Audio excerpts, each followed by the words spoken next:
नमस्कार। Political pitch में आप सभी लोगों का स्वागत है। राजस्थान में नए मुख्यमंत्री का चयन हो गया है। नए मुख्यमंत्री का ऐलान राजस्थान में भी हो गया है। ठीक वही पैटर्न जैसा छत्तीसगढ़ में और मध्य प्रदेश में भारतीय जनता पार्टी ने अपनाया। पहली पंक्ति में बैठने वाले नेताओं को दरकिनार कर पीछे के पंक्ति में बैठने वाले नेताओं को इन तीनों राज्यों में कमान सौंपी गई। छत्तीसगढ़ और मध्य प्रदेश में भी ऐसा ही हुआ था और राजस्थान में भी ऐसा ही हुआ। कल विधायक दल की बैठक हुई। विधायक दल की बैठक के लिए केंद्रीय पर्यवेक्षक राजनाथ सिंह,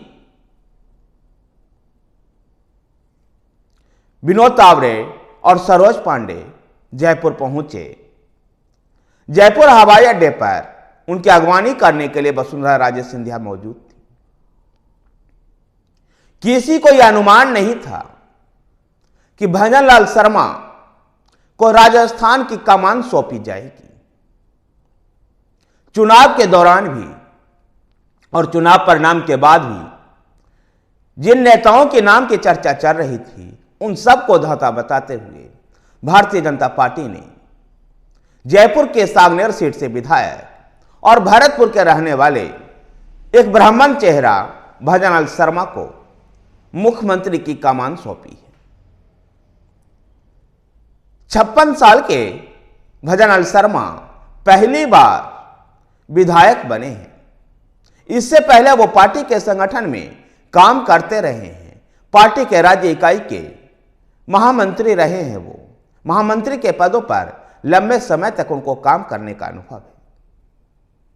ऐसे में भारतीय जनता पार्टी राजस्थान में एक ब्राह्मण चेहरा भजनलाल शर्मा को मुख्यमंत्री के रूप में पेश किया है। जैसा कि आप सभी लोग जानते हैं कि राजस्थान में मुख्यमंत्री को चयन को लेकर के मीडिया चैनलों में राजनीतिक विशेषज्ञों के बीच में जिन नामों की चर्चा चल रही थी, उनमें से प्रमुख रूप से वसुंधरा राजे सिंधिया, राजकुमारी दिया कुमारी, गजेंद्र सिंह शेखावत, अर्जुन मेघवाल, किरोड़ीमल मीणा और बाबा बालकनाथ का नाम चल रहा था। लेकिन इन सबको धोखा बताते हुए भारतीय जनता पार्टी ने भरतपुर के रहने वाले और जयपुर के सागनेर सीट से चुनाव जीते, पहली बार चुनाव जीते एक ब्राह्मण चेहरा भजनलाल शर्मा को मुख्यमंत्री की कमान सौंपी है। वही उनके साथ देने के लिए 2 डिप्टी सीएम बनाया गया है। जहां एक डिप्टी सीएम राजकुमारी दिया कुमारी होगी, तो वहीं दूसरा डिप्टी सीएम प्रेमचंद बैरवा होंगे। प्रेमचंद बैरवा जहां अनुसूचित जाति से आते हैं, वहीं पर दिया कुमारी राजपूत समाज से आती है।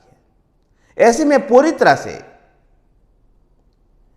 राजस्थान में भी जातीय समीकरण को साधने का प्रयास किया गया है।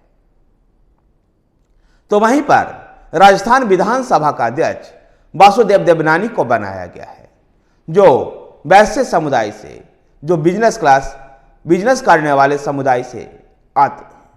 ऐसे में भारतीय जनता पार्टी लगभग राजस्थान में भी जातीय समीकरण को साधने का प्रयास की है।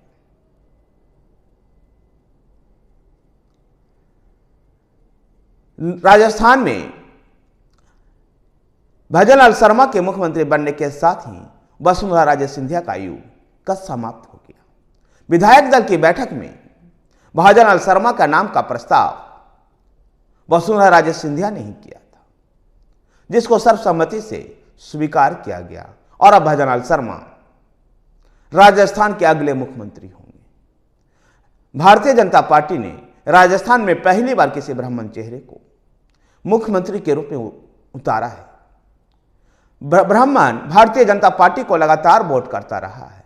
ऐसे में ब्राह्मणों के लिए यह उपहार के रूप में भी देखा जा रहा है और इसका असर भी मध्य प्रदेश के मोहन यादव की तरह ही राजस्थान के भजनलाल शर्मा का असर पूरे उत्तर भारत में हिंदी पट्टी के राज्यों में भी इस्तेमाल किया जाएगा, क्योंकि हिंदी पट्टी के राज्यों में भी कोई भी ब्राह्मण मुख्यमंत्री नहीं है।